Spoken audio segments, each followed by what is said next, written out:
দিল্লীত এজনী সৰু ছোৱালী আপোনাৰ হোলী খেলি আছিলে আৰু তাইৰ হাতৰ পৰা হোলীৰ এটা পানীৰ বেলুন গৈ পেলাই মাটিত পৰে আৰু তাৰে কেইটামান পানীৰ ছিটিকনি গৈ এজনী মুছলিম মানুহৰ গাত পৰে আৰু তেতিয়াই সেই মুছলিম মানুহজনীয়ে আমাৰ উৎসৱ নহয় বুলি হাহাকাৰ লগায় আৰু তেনেকুৱাতে সেই সৰু ছোৱালীজনী মাক বাপেকে আহি পেলাই তাইৰ ওচৰত ক্ষমাও খোজে, কিন্তু প্ৰব্লেমটো এইখিনিতে ছেটেল নহ'ল। সন্ধিয়া লগা 10-20জনৰ এদল মুছলমান মানুহে আহি পেলাই সেই মানুহ ঘৰত সোমাই এটেক কৰে আৰু তেওঁলোকৰ এজন ফেমিলি মেম্বাৰ তৰুণ কুমাৰ বুলি তেওঁকো বহুত বেয়াকৈ প্ৰহাৰ কৰে আৰু তেওঁক হস্পিটেলত নিয়াৰ অৱস্থাতে তেওঁৰ মৃত্যু হয়। কিন্তু এইখিনিতে কেইটামান তাৰমানে ডাঙৰ ডাঙৰ কুৱেশ্যন আহি পৰে। যে ফাৰ্ষ্ট কুৱেশ্যনটো হৈছে যে ইমান এটা সৰু ৰিজনৰ কাৰণে ইমান ডাঙৰ এটা ঘটনাৰ মানে সৃষ্টি হোৱাটো ইজ ইট ৰিয়েলি নেচেচাৰী মানে?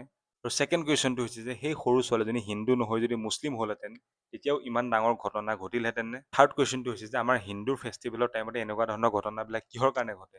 আপোনালোকে কেতিয়াবা শুনিছে নেকি যে ঈদৰ টাইমত হিন্দু মুছলিমৰ মাজত কাজিয়া লাগি পেলাই ইমানজন মুছলমান মানুহৰ মৃত্যু হ'ল? কেতিয়াবা শুনিছে নেকি আপোনালোকে? আৰু আপোনালোকে পাৰে যদি এই ভিডিঅ'টো অলপ শ্বেয়াৰ কৰক আৰু তৰুণ কুমাৰৰ জাষ্টিছৰ কাৰণে অলপমান মাত দিয়ক। এতিয়াতো অলপমান হ'লেও টাইমবোৰ চেঞ্জ হৈছে, কাৰণ সেই মুছলিম মানুহ ঘৰ বুলড'জাৰ লগাই পেলাই তেহেঁতৰ ঘৰ ওচৰত ভাঙি দিয়া হৈছে। ত' ইমিডিয়েট একশ্যন লোৱা হৈছে। ত' হোপ চ' যে অতি শীঘ্ৰে তৰুণ কুমাৰেও জাষ্টিছ পাব।